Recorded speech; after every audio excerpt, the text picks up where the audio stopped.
Good afternoon and welcome to As Yet Untitled. My name is Rowan Gillard and I am joined by James Smith. Thank you for coming. Thank you very much for having me. So what are you going to be playing this afternoon for us?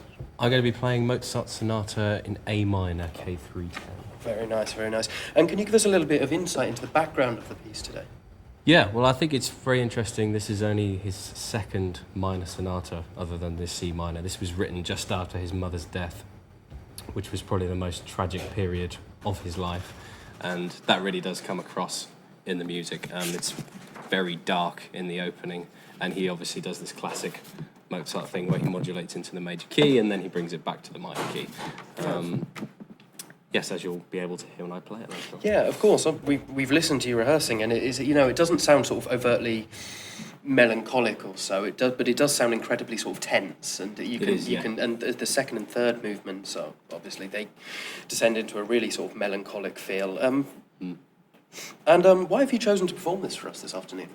Well, this is my recital piece, so this is, obviously because I'm a first year, we have to perform one classical sonata, and I chose this right from the very beginning because I've listened to this for a long time and I've always wanted to play it. So I thought now was just the perfect time to give it a trial run, I suppose. Very nice. And as we just said, there are three movements in this sonata. Have you learned the others? Or yes, have you got any plans I have played the second movement and the third movement as well. Second movement is very, very different to the first movement. It's much more operatically written. I mean, you could take this and put this straight into the Marriage of Figaro. It has that quality about it, which I think most people would be more used to. Of course. In Mozart. Of course. And could you give us a brief rundown of how you prepared this piece for your recital and for this recording?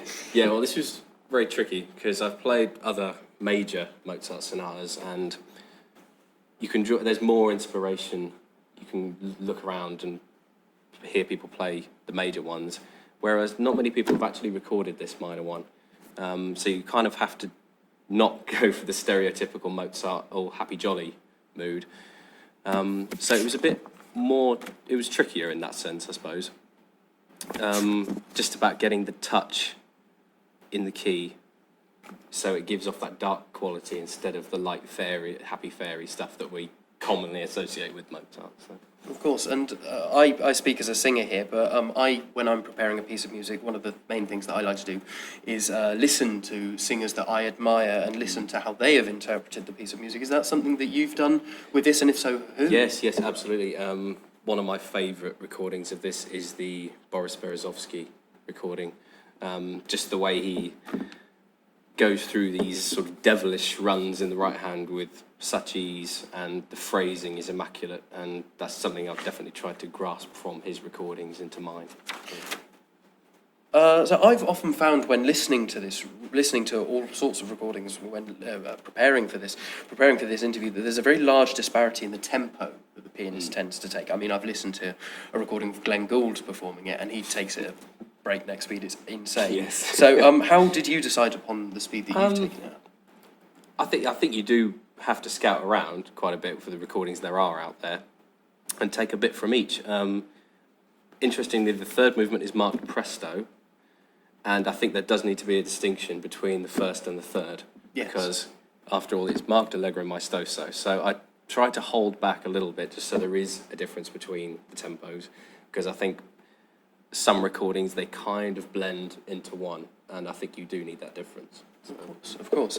And as a singer, I often find preparing runs to be the hardest part of preparing a piece of music. Just the sort of monotonous feel of just working them into your muscle memory. Is that something that you found in this one? I noticed. Yes, absolutely. I mean, I think there's semiquaver runs that go on for about a page and a half to get that fluidity and the phrasing right, but to also keep that dark tone because of the minor key, and the story behind this piece is incredibly difficult. But it just takes a lot of repetition.